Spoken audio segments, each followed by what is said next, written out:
"You're my employee, not my mother," my daughter said, confiscating my salary. Secretly, I gave my only sandwich to the beggar at the door. He grabbed my wrist, ripped off his wig, and revealed himself as a multimillionaire. He looked at me, said 3 words. "That changed everything. I'm glad to have you here." Follow my story until the end and comment the city you're watching from, so I can see how far my story has reached. My name is Rosalind, and at 65 years old, I have become a ghost in my own life. The alarm clock beside my narrow bed buzzes at 5:30 every morning, just as it has for the past 5 years. Not because I said it that way, but because that's when Fallon expects breakfast to be ready. I roll out of the small guest bed in what used to be called the servants' quarters back when this house had actual servants, not just desperate mothers. The hardwood floors are cold against my bare feet as I shuffle to the tiny attached bathroom. The mirror reflects a woman I barely recognize anymore. My gray hair, once thick and styled weekly at Martha's salon downtown, now hangs limp and pulled back in a practical ponytail. The lines around my eyes have deepened, but it's not age that carved them there. It's the weight of swallowing words, of biting my tongue, of shrinking smaller each day until I've nearly disappeared entirely. I dress in the same uniform I wear every day, a faded blue cotton dress that's comfortable for cleaning, and the worn apron that Thomas gave me as a joke on our 20th anniversary. "For the best cook in Connecticut," he'd written on the card. Back then, I'd laughed and swatted him with it. Now it feels more like a chain than a gift. The mansion is silent as I make my way downstairs, my slippers whispering against the marble floors that I'll spend the next hour polishing to Fallon's standards. The kitchen is enormous. All granite countertops and stainless steel appliances that cost more than most people make in a year. I know because I remember when Fallon picked them out, charging everything to the credit card that draws from my Social Security and the life insurance money Thomas left behind. I start the coffee first. Fallon likes it strong, with exactly 2 tablespoons of cream and 1 packet of that expensive sweetener she orders online. While it brews, I begin preparing her breakfast. 2 eggs over easy, the whites firm but not rubbery. 3 strips of bacon cooked until just crispy, and 1 slice of whole grain toast with butter spread evenly to the corners. Everything has to be perfect. I learned that the hard way during my first week here, when she returned the entire plate because the eggs were too runny. I had to remake breakfast while she stood behind me, sighing dramatically about how some people just don't pay attention to details. As I crack the eggs into the heated pan, I catch my reflection in the kitchen window. The woman staring back at me looks tired, defeated. When did I start looking at the floor instead of meeting people's eyes? When did my shoulders begin to curve inward, as if I'm trying to take up less space in the world? The eggs sizzle softly in the pan, and I can hear movement upstairs. Fallon's morning routine is as predictable as mine. Shower, blow-dry her hair, apply makeup that takes 30 minutes to perfect, then select an outfit from the walk-in closet that's larger than my entire room. She works from home now, something about consulting that seems to involve a lot of phone calls and very little actual work. I plate her breakfast just as her heels click against the stairs. She appears in the kitchen doorway at exactly 7 o'clock, dressed in a cream-colored blouse and tailored pants that cost more than I used to spend on groceries for a month. Her blonde hair is perfectly styled and her makeup is flawless. At 43, she's beautiful in that polished, untouchable way that money can buy. "Good morning," I say softly, setting her plate on the kitchen island where she always eats breakfast while scrolling through her phone. She doesn't look up. The coffee smells weak. I glance at the machine, knowing I made it exactly the way she likes it, the same way I've made it every morning for 5 years. I can make a fresh pot. No, it's fine. She cuts into her eggs with more force than necessary. I just don't understand why you can't remember something so simple. I busy myself at the sink, washing the pan I used to cook her breakfast. The hot water stings my hands, but it's better than the sting of her words. This is how our mornings always begin, with her dissatisfaction and my apologies for things that don't actually need apologizing for. "Oh, before I forget," she says, not looking up from her phone. "I transferred your allowance to the household account this morning. The utilities were higher than expected last month." My allowance. That's what she calls the $200 she gives me each month from my own Social Security check. The rest, along with the interest from Thomas's life insurance, goes toward household expenses. The mortgage on this house that I didn't choose to live in, the property taxes on land I don't own, the maintenance on a pool I'm not allowed to use because I might track dirt on the deck. "Of course," I say, because what else can I say? Where would I go with no money and no car? She made sure of that early on, convincing me that I was too old to be driving safely after I scraped the side mirror on her BMW while backing out of the garage. She finishes her breakfast and carries her plate to the counter beside me, even though the dishwasher is 3 steps away. "I have a conference call at 9, so try to keep the noise down when you're cleaning. And can you pick up my dry cleaning this afternoon? The blue dress needs to be ready for dinner tonight." "Of course." "Good." She pauses at the doorway. "Oh, and Mother? Try to do something about your appearance today. Mrs. Henderson from next door mentioned that the help should look more presentable." The help. That's what I am now. The help in my own daughter's house, wearing my dead husband's anniversary gift like a servant's uniform. I watch her leave, her heels clicking back up the stairs to her home office, and I feel something crack inside my chest. Not break entirely, because I'm not sure there's enough of me left to break. Just another small fissure in the foundation of who I used to be. I finish washing the dishes and begin my daily routine of making this house spotless for a daughter who sees dirt that doesn't exist and finds fault with perfection. I vacuum the living room, dust the furniture, scrub the already clean bathrooms. I move through the motions like a robot, my body present but my mind somewhere else, somewhere safer. By lunchtime, I'm exhausted. Not from the work, but from the effort of staying invisible, of anticipating needs before they're spoken, of swallowing every instinct to defend myself. I make myself a peanut butter sandwich, the same lunch I've had every day for months because it's cheap and it doesn't require anything from Fallon's expensive grocery budget. I eat standing at the kitchen sink, looking out at the garden. Thomas and I used to tend together in our little house across town. The house Fallon sold for my own good after he died, because it was too much for someone my age to maintain. The money from that sale went toward the down payment on this mansion, she told me. An investment in our family's future. I never saw a penny of it. As I chew my sandwich, I think about Thomas and how he used to make me laugh until my sides ached, how he'd dance with me in our tiny kitchen while dinner cooked on the stove, how he'd tell me I was beautiful even when I was covered in flour and my hair was a mess. He would hate what I've become. He would hate seeing me reduced to this shadow of the woman he married, the woman who raised his daughter with love and sacrifice, only to have that love weaponized against me. But Thomas is gone, and I am here, and this is my reality now. I finish my sandwich and wrap the crust in a napkin. I'll save it for later, for dinner, because one sandwich is all I allow myself each day. I've learned to make do with less, to want less, to need less, until I've almost convinced myself that I am less. The afternoon stretches ahead of me like all the others. More cleaning, more invisible service, more swallowing of words that want to fight back. I pick up the laundry basket and head upstairs, my feet heavy on each step. I had become a ghost in my own story, watching life happen around me without ever being invited to participate. And the worst part was, I was starting to believe this was what I deserved. The knock at the front door comes just as I'm folding Fallon's expensive lingerie, each piece costing more than I used to spend on a week's worth of groceries.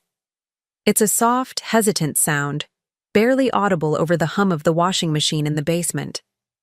I set down the silk camisole I've been handling like it might shatter and make my way downstairs. Through the frosted glass panels beside the heavy oak door, I can see the outline of a person hunched against the November cold. Probably someone selling something. Or maybe one of those religious groups that canvass the neighborhood on weekday afternoons. When I open the door, my breath catches in my throat. The man standing on our pristine marble steps looks like he hasn't had a proper meal in weeks. His clothes are layers of mismatched fabric, held together more by hope than thread. His hair is long and unkempt, hidden partially under a knitted cap that's seen better decades. But it's his eyes that stop me cold. They're clear, intelligent, and filled with a kind of quiet desperation that I recognize too well. "I'm sorry to bother you, ma'am," he says, his voice hoarse but polite. "I haven't eaten in 2 days. I'm not asking for money, just maybe some food if you have anything you could spare." My heart clenches. I know what it's like to be hungry, to count every bite, to make a single sandwich stretch across an entire day. Behind me, I can hear Fallon's voice carrying from her office upstairs, speaking in that artificially sweet tone she uses with clients. "Wait here," I tell him, closing the door gently. I hurry to the kitchen and look around frantically. There's plenty of food in the refrigerator, but none of it belongs to me. The expensive cheese, the organic vegetables, the imported crackers, all bought with my money but designated for Fallon's consumption. I know better than to offer any of it without permission. Then I remember my sandwich. I prepared it this morning for my lunch, the same peanut butter and jelly sandwich I eat every day. It's wrapped in wax paper, sitting in the refrigerator beside Fallon's leftover Thai takeout that cost $43. My sandwich cost maybe 75 cents to make, but it's all I have. I take it from the refrigerator, my hands trembling slightly. This means I won't eat until tomorrow, but looking at that man's hollow cheeks through the door glass, I know I can't keep it for myself. I'm unwrapping the sandwich when I hear footsteps on the stairs. Fallon appears in the kitchen doorway, her phone pressed to her ear and freezes when she sees what I'm doing. "Let me call you back," she says into the phone, ending her call with a sharp tap. "What are you doing?"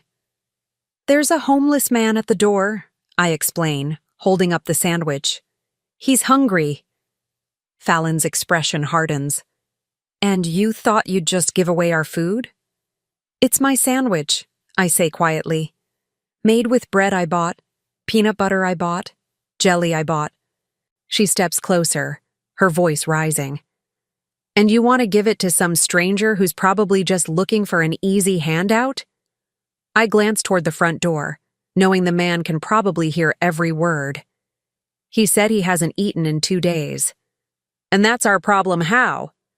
Fallon snatches the sandwich from my hands. "You're so naive, Mother.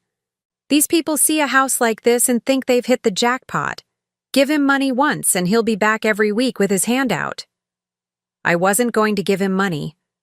"Food, money, what's the difference? It's enabling." She unwraps the sandwich and takes a deliberate bite. "Besides, you need to learn to think before you act. We have a reputation in this neighborhood." I watch her eat my only meal of the day, each bite a reminder of how powerless I've become. He looked so hungry. "That's called acting, Mother. It's what these people do." She finishes half the sandwich and tosses the rest in the garbage disposal. "Tell him we don't give handouts and close the door. And next time, don't answer it at all. That's what security systems are for." She walks away, leaving me standing in the kitchen with empty hands and a heavier heart. I return to the front door slowly, dreading what I have to do. When I open it, the man is still there, but he's stepped back from the threshold, as if he heard the entire exchange and doesn't want to cause any more trouble. "I'm sorry," I begin, but he holds up a weathered hand. "I heard," he says simply. "It's okay, I understand." But looking at his face, I don't think he understands at all. There's something in his eyes now, a kind of sadness that seems deeper than hunger or disappointment. He's studying my face with an intensity that makes me uncomfortable, as if he's seeing something there that I'm not aware of showing. "I wish I could help," I whisper, glancing back toward the kitchen where Fallon is probably listening. "You already did," he says, and I don't understand what he means. He turns to leave, but something makes me call after him. "Wait." I don't know what I'm doing, but I can't just watch him walk away. I reach into the pocket of my apron, feeling for the small packet of crackers I keep there for emergencies. It's not much, just a sleeve of saltines I saved from a restaurant weeks ago. But it's something. Here, I say, pressing the package into his hands. It's not much, but... He takes the crackers, and when our hands touch briefly, I notice his skin is softer than I expected. Not the rough, calloused hands of someone who's been living on the streets for long. "Thank you," he says, his voice thick with emotion. "You don't know what this means." As he walks down our circular driveway, I notice he doesn't shuffle like most homeless people I've seen. His gait is steady, purposeful, despite his obvious hunger. When he reaches the street, he turns back once and looks directly at me. Even from that distance, I can feel the weight of his gaze, as if he's memorizing my face. I close the door and lean against it, my heart pounding for reasons I can't explain. "I hope you're satisfied," Fallon says from behind me. I hadn't heard her approach. "You just encouraged a vagrant to think of this house as an easy target." I gave him crackers. "You gave him hope," she snaps, "and hope makes these people dangerous. They start thinking they deserve things they haven't earned." I turn to face her, and for a moment, something flickers inside me. Something that feels almost like anger. What have I done to deserve being spoken to like this? The question hangs between us, and I can see Fallon's surprise that I've actually challenged her. For a moment, I think she might soften, might remember that I'm her mother, not her employee. Instead, she laughs. It's a cold sound, sharp-edged and cruel. "You want to know what you've done?" she asks, stepping closer. "You've done nothing. That's the point. You've never accomplished anything on your own. Dad carried you for 30 years, and now I'm carrying you. You don't get to play Lady Bountiful with other people's resources when you've never earned a penny of your own." Each word lands like a physical blow. I open my mouth to defend myself, to remind her of all the jobs I worked to help put her through college, all the sacrifices Thomas and I made so she could have everything she wanted. But the words die in my throat. What's the point? She's rewritten our history so completely that my truth sounds like fiction even to my own ears. I just thought, that's your problem, Mother. You think too much about other people and not enough about reality. Reality is that you live here out of my generosity. Reality is that you eat food I provide, wear clothes I buy, sleep in a bed under a roof I pay for. Reality is that giving away what isn't yours to give makes you a thief, not a saint. The words echo in the marble foyer long after she's gone back upstairs. I stand there, absorbing the impact, feeling smaller and more insignificant than ever. I think about the homeless man, probably walking miles to find another door to knock on, another chance at compassion. I think about the gentle way he thanked me, the strange sadness in his eyes, the careful way he stepped back from our threshold to avoid causing trouble. Most of all, I think about what Fallon said, that I've never earned anything, never accomplished anything, never been anything more than a burden carried first by my husband and now by my daughter. As I climb the stairs to continue my cleaning routine, I wonder if she's right. Maybe I am just a useless old woman who should be grateful for the scraps of dignity she allows me to keep. But something about that man's eyes haunts me. The way he looked at me, like he saw something worth seeing, even when I couldn't see it myself. His eyes held recognition I couldn't understand, and I had no idea that encounter would change everything about the life I thought was already over. 3 days pass before I see him again. 3 days of Fallon's increasingly sharp comments about my bleeding heart and poor judgment. 3 days of me replaying that moment at the door, wondering if I did the right thing or if I'm really as foolish as my daughter believes. I'm in the garden when he appears, pulling weeds from the flower beds that Fallon insists must be magazine perfect at all times. The November air is crisp, and my arthritis makes my joints ache. but I prefer working outside to being trapped in that house with its suffocating silence and unspoken rules. Excuse me, ma'am. I look up to see the same man from 3 days ago, but something about him seems different. He's still wearing layered, worn clothing, but he's standing straighter somehow. His face isn't as gaunt, and there's a clarity in his eyes that wasn't there before. You came back, I say, struggling to my feet and brushing dirt from my knees.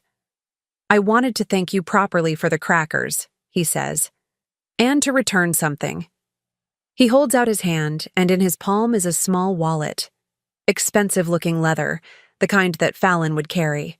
I found this in your driveway after I left the other day. Must have fallen out of someone's purse. I take the wallet and immediately recognize it as Fallon's spare, the one she keeps in her car for emergencies. It contains several credit cards and at least $300 in cash. Oh my goodness, I breathe. My daughter must have dropped this. She would have been frantic looking for it. I figured it was important, he says simply. Thought about just putting it in your mailbox, but cash and credit cards. Seemed better to hand it over personally. I stare at him, amazed. Here's a man who claimed he hadn't eaten in 2 days, holding a wallet full of cash, and his first instinct was to return it. The contrast between his integrity and Fallon's assumptions about his kind makes my chest tight with shame. Please, I say, let me get you something. A proper meal, at least, after what you've done. That's kind of you, but I'm fine now. He pauses, studying my face with that same intense attention from before. Can I ask you something? I nod. The other day when you gave me those crackers, why did you do it? After what your daughter said, after she made it clear you'd get in trouble for it. The question catches me off guard. I fumble for an answer, not sure how to explain the instinct that drove me to reach into my pocket to offer the little I had. I suppose I know what it's like to be hungry, I admit quietly. His expression shifts, becomes somehow gentler and sadder at the same time. You know what it's like to be hungry? Living in a house like this? I glance back at the mansion, with its perfect landscaping and expensive cars in the driveway, and realize how my words must sound. It's complicated, I say. I imagine it is. He's quiet for a moment, then reaches into his pocket. I have something for you too. What he pulls out makes my breath catch. It's a business card, but not the kind I expected. Heavy cardstock, embossed lettering, the kind that costs more per card than some people spend on lunch. I read the name printed there and feel the world shift beneath my feet. Heath Morrison, President and CEO, Morrison Foundation. I don't understand, I whisper. The man in front of me reaches up and slowly removes the knitted cap he's been wearing. Underneath, his hair is shorter than it appeared, neatly trimmed and graying at the temples. He pulls off what I now realize is a wig, revealing silver hair that's obviously styled by expensive professionals.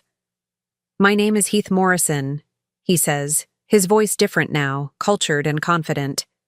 I run a foundation that provides assistance to people in need, but more than that, I test the character of people who have the means to help. I stagger backward, nearly tripping over the garden hose. You were testing me? Not testing. Observing. He straightens to his full height, and I can see now that he's probably in his early 60s, well built despite the loose clothing meant to disguise his frame. I've been researching this neighborhood for weeks, looking for people who have both the resources and the character to partner with our foundation. I expected to find entitled people who would slam doors in my face or call security. And instead I found you. His eyes are kind but serious. A woman living in $1 million house who gave a stranger her only meal, even after being told not to. A woman who risked punishment to show compassion. My head is spinning. But you said you hadn't eaten in 2 days. I lied about that part, he admits. But everything else? The gratitude, the recognition of what you sacrificed? That was real. I look down at the business card, trying to process what's happening. The Morrison Foundation.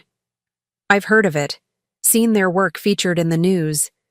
They're one of the largest charitable organizations in New England, with an annual budget of millions of dollars. I still don't understand why you're telling me this. Heath Morrison looks back at the house, his expression darkening slightly. Because I also observed what happened after I left. I heard how your daughter spoke to you, how she dismissed your kindness as stupidity. I saw her throw away your sandwich and eat it herself. Heat floods my cheeks. You heard that? The acoustics in this neighborhood are excellent, he says dryly.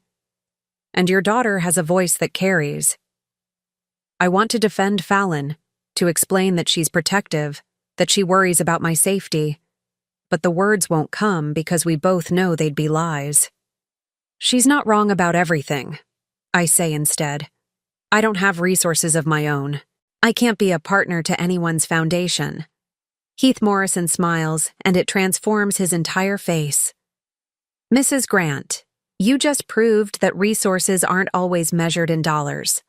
What I'm about to offer you might sound impossible, but I want you to hear me out. He reaches into his jacket and pulls out an envelope. Not the thin, cheap kind that bills come in, but heavy paper stock, the kind used for important documents. Inside this envelope is a job offer, he says simply. The Morrison Foundation is looking for someone to oversee our community outreach program.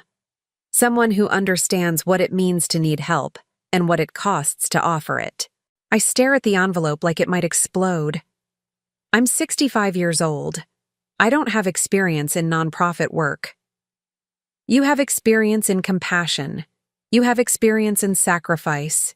You have experience in recognizing human dignity, even when others can't see it. He holds out the envelope. The position comes with a salary of $60,000 annually, full health benefits, and a housing allowance. $60,000. More money than I've seen in my own hands since Thomas died. More money than Fallon allows me to access in an entire year. I can't, I whisper. Why not? Because I struggle to find words for the cage that's been built around me so gradually I didn't notice the bars until they were locked. Because I don't have anywhere to live. Because I don't have a car. Because my daughter manages my finances and she'd never... Mrs. Grant. His voice is gentle but firm.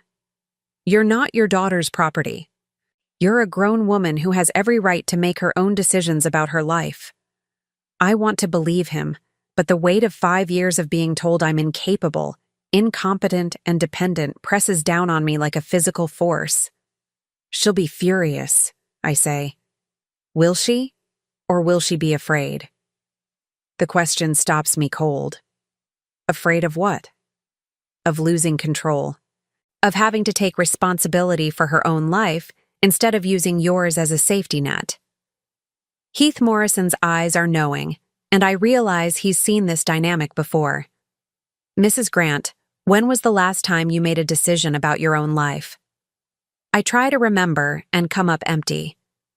When to get up, what to wear, what to eat, where to go, when to speak. Every aspect of my existence has been dictated by someone else for so long that I've forgotten what it feels like to choose. I need time to think, I say finally. Of course. He hands me the envelope, and when our hands touch again, I notice that his are warm, steady, confident. But while you're thinking, consider this. You showed kindness to a stranger when it cost you something. That's not common. That's not ordinary. That's the kind of character we build foundations on. He starts to walk away, then turns back. Mrs. Grant, the offer expires in 1 week. Not because I don't want to give you time, but because opportunities like this don't wait forever. I watch him walk down the driveway, and this time his stride is different. Purposeful, confident, the walk of a man who owns companies and changes lives. At the street, he climbs into a black sedan that I swear wasn't there moments ago. I stand in the garden, clutching the envelope and business card, feeling like I've just been hit by lightning. Everything I thought I knew about my situation was wrong. The homeless man was a millionaire. My act of foolish compassion was actually a demonstration of character, and somewhere in this envelope is a key to a door I didn't even know existed. The front door of the house opens, and Fallon's voice cuts across the yard. "Mother, what are you doing out there? And who was that man you were talking to?" I slipped the envelope and business card into my apron pocket, my heart hammering against my ribs. "Just someone returning your wallet," I call back. "The spare one from your car." But as I walk toward the house, I can feel the weight of that envelope against my hip like a secret heartbeat. And for the first time in 5 years, I wonder if there might be another way to live. I wait until Fallon leaves for her book club meeting that evening before I dare to open the envelope. My hands shake as I break the heavy wax seal, and I have to sit down on my narrow bed to steady myself. The job offer is more detailed than I expected, typed on official letterhead that feels substantial between my fingers. Community Outreach Coordinator, Morrison Foundation. Salary, $60,000 annually. Benefits include health insurance, dental coverage, vision care, and a retirement contribution plan. Housing allowance, $1,200 monthly, $1,200 just for housing. That's almost as much as my entire Social Security check. But it's the handwritten note attached to the formal offer that makes my breath catch. Mrs. Grant, there's something else you need to know about why I approached you specifically. It has to do with your late husband, Thomas. If you're willing to take the job, I'll explain everything. You deserve to know the truth about the man you married and the legacy he left behind. H.M. Thomas. My heart pounds as I read the words again. What could Heath Morrison possibly know about Thomas that I don't know myself? We were married for 39 years. I thought I knew everything about the man who shared my bed, my dreams, my life. I fold the papers carefully and slide them back into the envelope, hiding it beneath the stack of old photographs I keep in my nightstand drawer. Photos of Thomas and me when we were young and poor and happy. Photos of Fallon as a baby, when she still looked at me like I was her whole world. Sleep doesn't come easily that night. I lie awake staring at the ceiling, wondering what secrets Thomas might have kept from me, what connection he could possibly have to a man like Heath Morrison. The next morning, Fallon is in an unusually good mood. She actually says please when asking me to iron her blouse, and she doesn't criticize my coffee. It makes me nervous. "I have some exciting news," she announces over breakfast. "Marcus Henderson called last night." Marcus Henderson. The name is familiar, but I can't place it. "From the Henderson Group," she continues, as if that clarifies everything.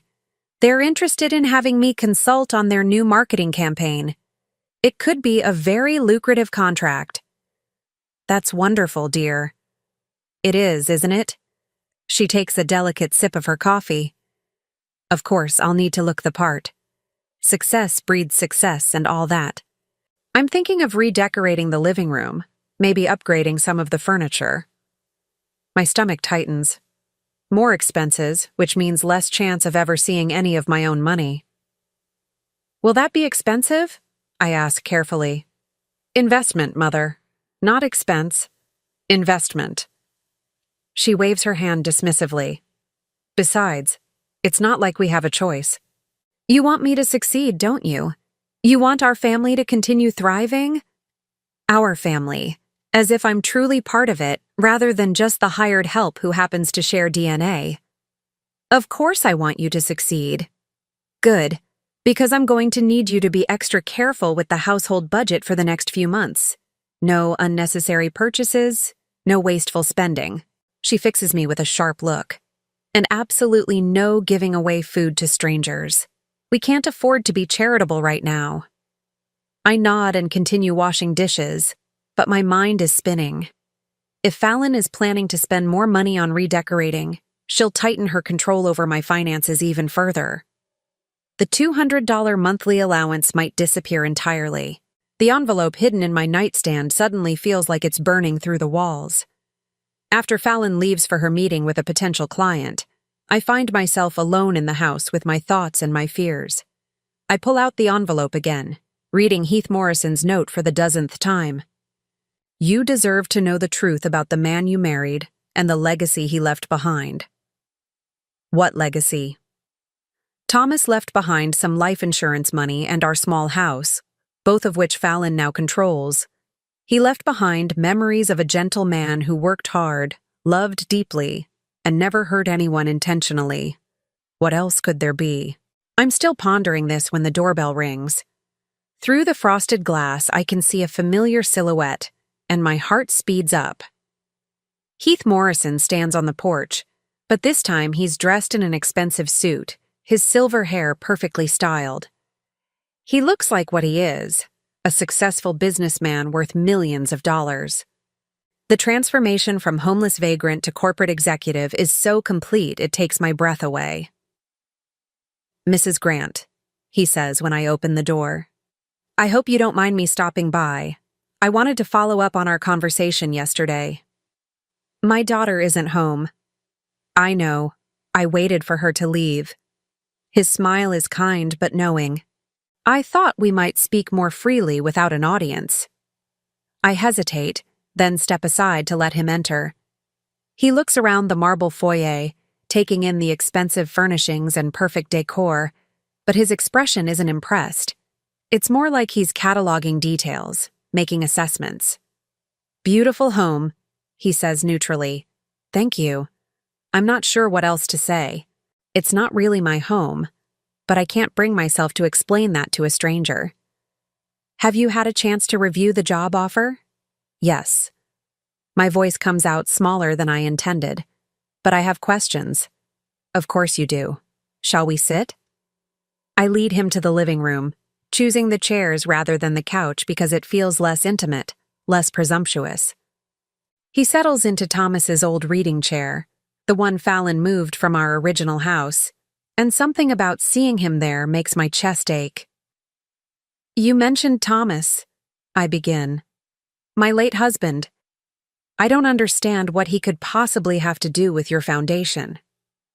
Heath Morrison leans forward, his expression becoming more serious. Mrs. Grant, what did your husband tell you about his work? He was a maintenance supervisor at Hartwell Manufacturing. He worked there for 23 years before he retired. That's all he told you? I frown, sensing there's more to this question than I understand. What else would there be? It wasn't glamorous work, but it was steady. It paid the bills and put Fallon through college. Heath nods slowly. Thomas was indeed a maintenance supervisor, but what he didn't tell you was that in 1997, he prevented what could have been a catastrophic industrial accident. My heart stops. What? There was a chemical leak in one of the processing plants. A small one at first, but Thomas recognized the signs of what could become a major explosion. Instead of evacuating himself, he stayed behind to manually shut down the systems and contain the leak. I stare at him, trying to process this information. Thomas never mentioned anything like that. He wouldn't have. According to the incident report, he refused all publicity, all recognition. He just did what needed to be done and went back to work the next day like nothing had happened. But how do you know about this? Heath Morrison's expression grows softer, more personal. Because I was the plant manager that day, Mrs. Grant. I was 28 years old, fresh out of business school, completely unprepared for an emergency of that magnitude. Your husband saved not just the plant, but my career, my future, possibly my life. The world seems to tilt around me. You knew Thomas? I knew him, I worked with him, and I owed him a debt I never got the chance to repay. His voice becomes thick with emotion. Thomas Grant was the most decent man I ever met. He taught me more about leadership and character in one afternoon than 4 years of Harvard Business School ever did. I feel tears starting in my eyes. Why didn't he ever tell me? Because that's who he was. He didn't do good things for recognition or reward. He did them because they were right. Heath reaches into his jacket and pulls out a folded piece of paper. This is a copy of the commendation letter the company wrote. Thomas refused to accept it publicly, so they filed it away. I kept a copy all these years. With trembling hands, I unfold the paper and read the official letterhead of Hartwell Manufacturing. The letter describes Thomas's extraordinary courage and quick thinking that prevented potential loss of life and millions of dollars in property damage. It recommends him for the company's highest civilian honor. He never got this? He refused it, said he was just doing his job. Heath's voice is gentle. Mrs. Grant, I've spent the last 26 years building a foundation dedicated to helping people in need. Every dollar I've earned, every life we've touched, every family we've helped. It all traces back to that day when your husband showed me what real character looks like. I'm crying now, tears sliding down my cheeks as I try to reconcile this heroic stranger with the quiet man who used to bring me coffee in bed every morning. When I heard he had passed away, I tried to find you, Heath continues. I wanted to tell you what he meant to me, what he meant to the world. But your daughter had moved you here, and all the contact information I had was outdated. So you tested me instead. I observed you, and what I saw was Thomas Grant's wife, showing the same quiet courage, the same instinctive compassion that he showed me all those years ago. He leans forward, his eyes intense. Mrs. Grant, I'm not offering you a job out of charity or obligation. I'm offering it because you have exactly the kind of character our foundation needs. The same character that made your husband a hero. I fold the letter carefully, my hand still shaking. I still don't understand why he never told me about this. Because heroes rarely recognize themselves as such. They just see problems that need solving and do what they can. Heath pauses. But there's something else, Mrs. Grant. Something that might help you understand why this job offer is so important. What? Thomas tried to contact me about 6 months before he died.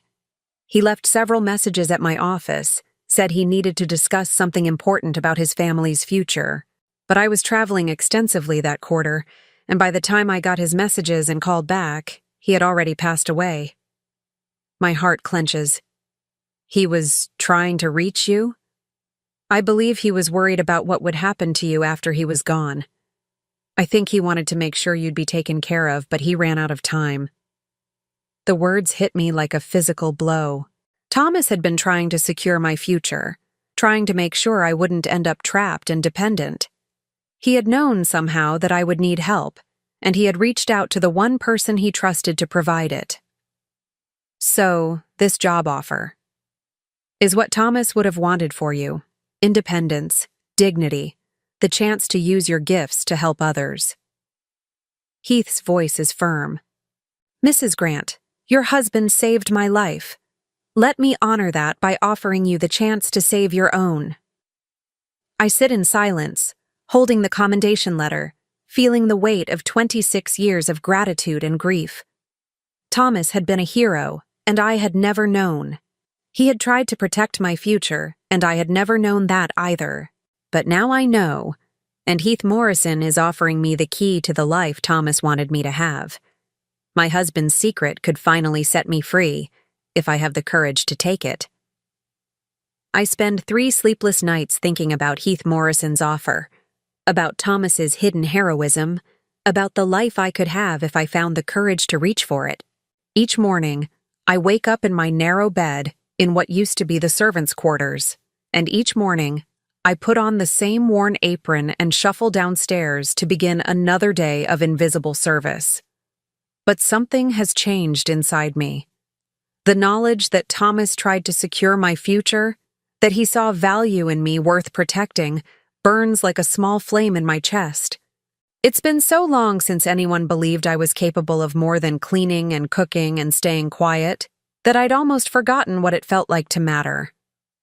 On Thursday evening, Fallon announces that Marcus Henderson has officially hired her for the marketing campaign, and she's celebrating by ordering expensive sushi delivered from downtown. She eats it at the kitchen island while I clean around her, describing her vision for redecorating the living room. I'm thinking of replacing all the furniture, she says, waving a piece of tuna sashimi for emphasis. Something more modern, more sophisticated. The current stuff is too dated. Too much like something an old person would choose. I pause in my wiping of the already clean counters.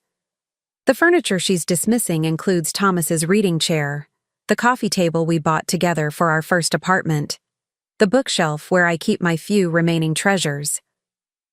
What would happen to the old furniture? I ask carefully. Donate it, I suppose. Or have it hauled away. I haven't decided yet. She shrugs as if we're discussing trash, not the physical remnants of my life with Thomas. The important thing is creating the right image for potential clients. I feel something crack inside my chest, but it's not the familiar fracture of defeat. This time, it's the sound of a shell breaking open, of something trapped finally finding room to breathe. Fallon, I say, setting down my cleaning cloth. We need to talk. She glances up from her phone, eyebrows raised. About what? About my life. About my future. She lets out a little laugh, the kind you'd give a child who just announced they want to be a unicorn when they grow up. Mother, we've talked about this. Your future is secure. You have everything you need here. Do I? Do I really? Something in my tone must penetrate her dismissive mood, because she puts down her chopsticks and looks at me more closely. What's gotten into you? I've been offered a job. The words hang between us like a challenge thrown down. Fallon's expression shifts through confusion, disbelief, and finally settles on something that looks almost like fear. A job? What kind of job? Where? The Morrison Foundation, Community Outreach Coordinator. I stand straighter, my voice growing stronger with each word. $60,000 a year, full benefits, housing allowance. Fallon stares at me for a long moment, then starts laughing. Not the polite social laugh she uses with clients, but something harsh and desperate. The Morrison Foundation? Mother, do you have any idea how ridiculous that sounds? They're one of the most prestigious charitable organizations in New England. They don't hire 65-year-old women with no experience. They hired me. No, they didn't. Someone is playing a joke on you or trying to scam you or... She stops mid-sentence, her expression shifting. Wait. This is about that homeless man, isn't it? The one you gave food to. I meet her gaze steadily. Yes. I knew it. I knew he was trouble. She stands up abruptly, beginning to pace. He's obviously running some kind of con, targeting vulnerable elderly people. Mother, you can't be this gullible. Heath Morrison isn't running a con, Fallon. He's the president and CEO of the foundation, and he knew your father. That stops her cold. What? Thomas saved his life 26 years ago. Heath has been looking for me since Thomas died, trying to honor a debt he feels he owes our family. I can see Fallon's mind racing, trying to find holes in the story, ways to discredit what I'm telling her. Even if that's true, which I doubt, you can't seriously be considering this. You have no experience in nonprofit work. You'd be lost, overwhelmed, probably fired within a month. Maybe.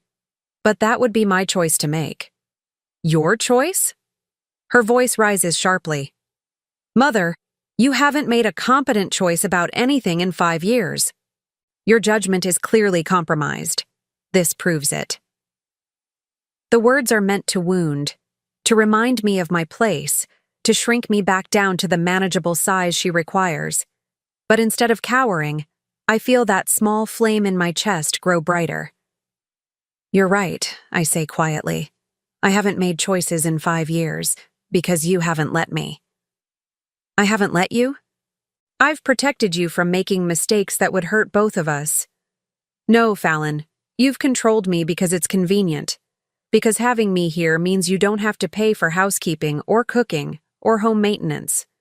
Because you can use my Social Security and Thomas's life insurance to fund your lifestyle while giving me an allowance like I'm a child. Her face flushes red. How dare you, after everything I've done for you, everything I've sacrificed? What have you sacrificed? The question comes out sharper than I intended, but I don't apologize. What exactly have you given up by having me here? She sputters for a moment, clearly not expecting the challenge. I've given up my privacy, my independence. I've taken on the responsibility of caring for you when I should be focused on building my career. Caring for me? When have you cared for me, Fallon? When have you asked how I'm feeling, what I need, what I want? When have you treated me like your mother instead of your employee? That's not fair, isn't it? I move closer to her, and for once, I'm not the one stepping back. Tell me, when was the last time you asked me about my day? When was the last time you thanked me for anything I do around here? When was the last time you said you loved me without following it with a request for something? She opens her mouth, then closes it again. The silence stretches between us, filled with 5 years of unspoken resentments and unacknowledged hurts. This is exactly what I mean, she says finally. You're being emotional, irrational. You're proving that you need guidance, not independence. No, Fallon, I'm proving that I still have a voice, even after you've tried so hard to silence it. I turn toward the stairs, but her next words stop me cold. If you take this job, don't expect to come crawling back here when it doesn't work out. I turn around slowly, studying her face. There's panic there, beneath the anger and indignation. Real fear. Is that a threat? It's reality. You walk out on this family, on everything I've done for you, and you're on your own. Completely. For a moment, the old fear rises in my throat. The terror of being alone, homeless, destitute.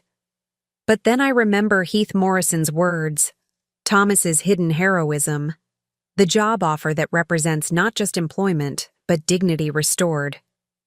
You're right, I say calmly. I would be on my own. For the first time in 5 years, I would be responsible for my own decisions, my own mistakes, my own successes.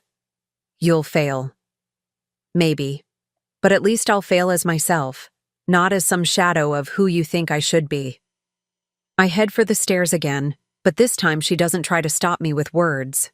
Instead, she follows me, her heels clicking against the marble like angry exclamation points. Mother, wait. You're upset. You're not thinking clearly. Let's discuss this rationally tomorrow, when you've had time to calm down. I pause on the bottom step, gripping the banister. I've been calm for 5 years, Fallon. I've been quiet and grateful and accommodating. I've made myself so small that sometimes I forget I exist at all. That's not true, isn't it?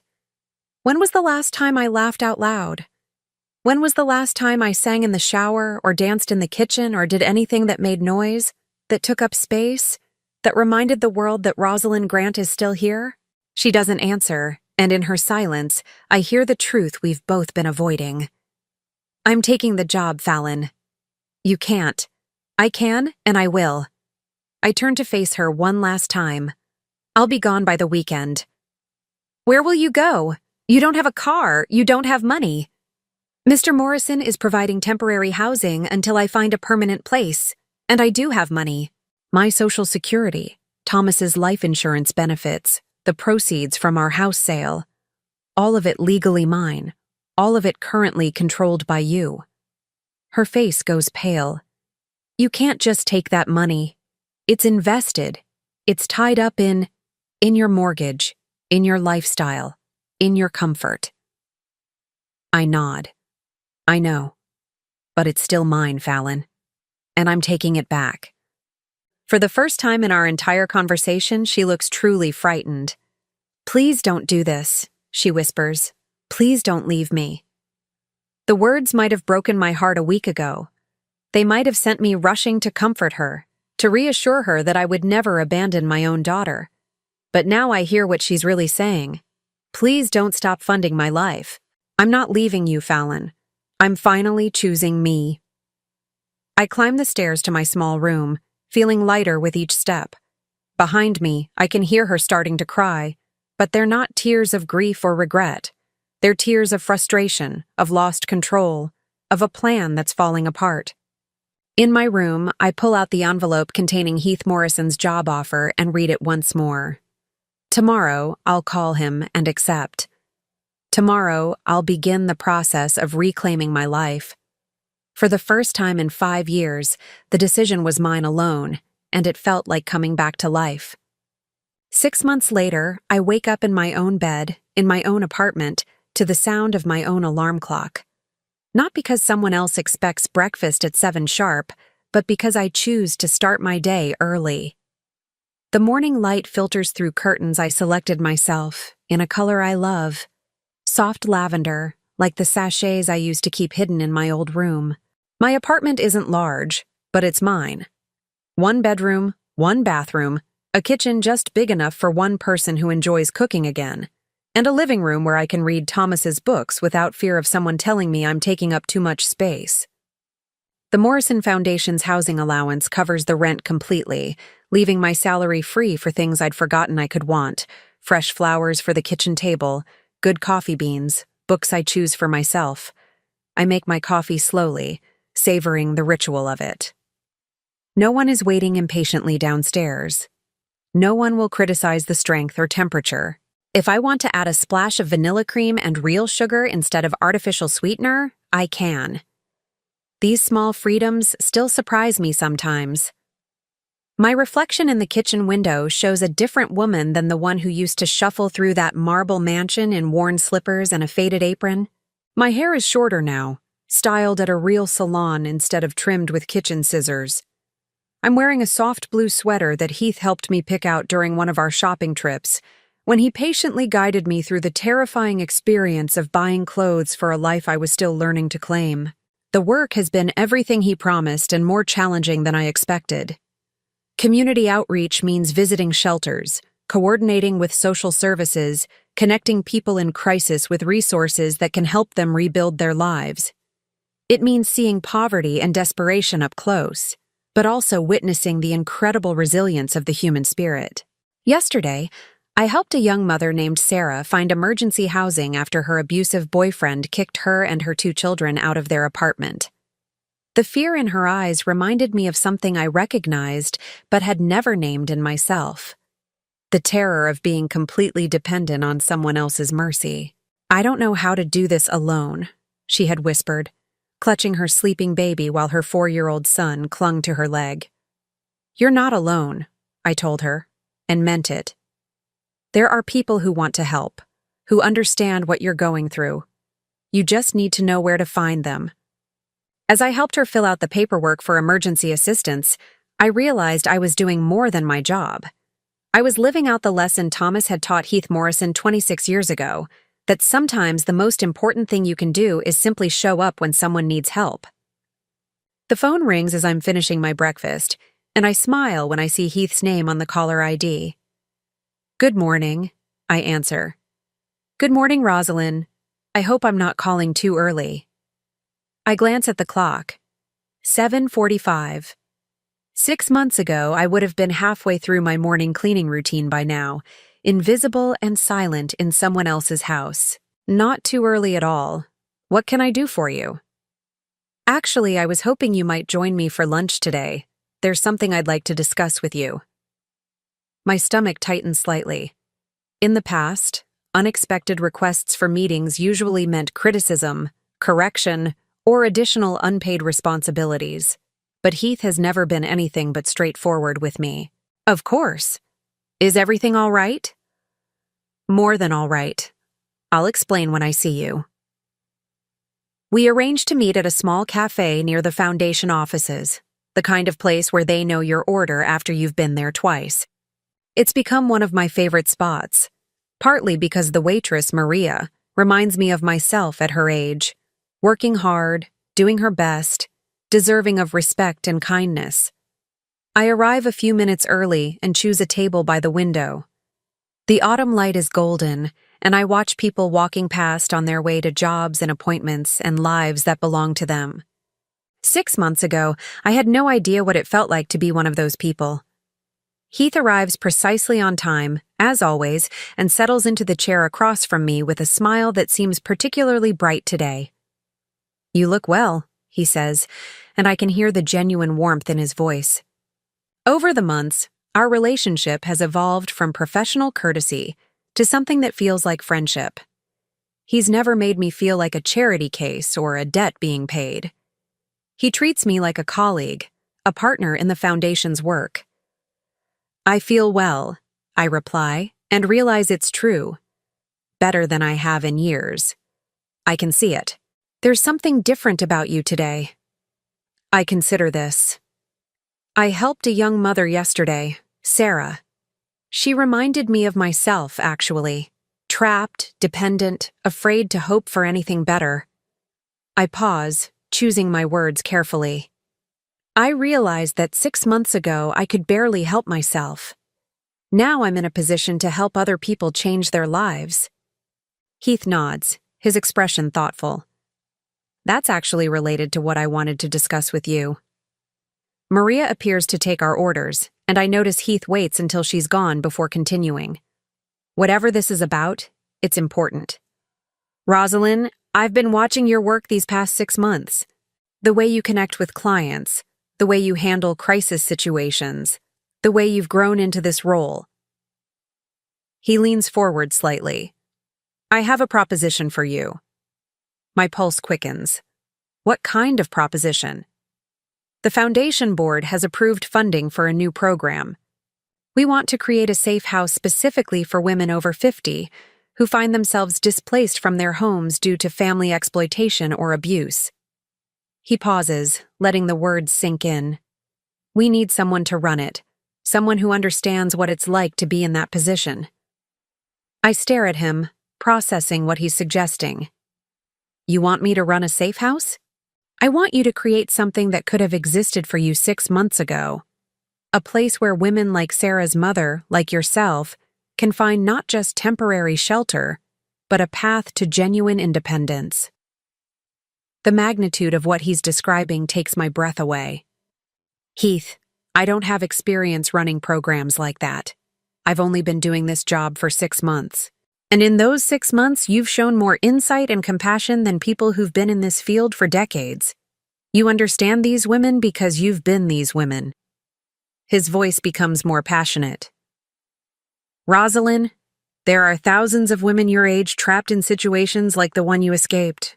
They need someone who can look them in the eye and say, I've been where you are, and there is another way. I think about Sarah, about the fear in her eyes that I recognize so clearly. I think about all the women like her and like me, who believe they have no choices because they've been told for so long that they're powerless. What would this involve exactly? Hiring and training staff, developing intake procedures, creating support programs. We're talking about a facility that could house up to 20 women at a time, with the goal of helping each one transition to independent living within 6 to 12 months. And you think I could do this? Heath's smile is gentle but confident. I think Thomas Grant's wife could do anything she set her mind to. The reference to Thomas hits me like a warm embrace.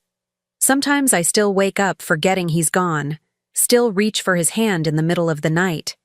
But increasingly, I feel his presence not as an absence, but as a foundation, the solid ground of love and respect that made everything else possible. There would be a substantial salary increase, Heath continues. Program director level, around $85,000 annually, plus full administrative support and a dedicated budget. $85,000. More money than I ever imagined having, certainly more than I need for my simple life. But it's not about the money, and Heath knows that. When would this start? The board approved the funding yesterday. If you accept, we could begin planning immediately and open the facility within 6 months. I look out the window at the people passing by, thinking about the invisible women among them, the ones who've made themselves so small they've nearly disappeared, the ones who believe they have no value beyond their service to others. I'd like to name it after Thomas, I say suddenly. Heath's eyes brighten. The Thomas Grant Center for New Beginnings? Something like that.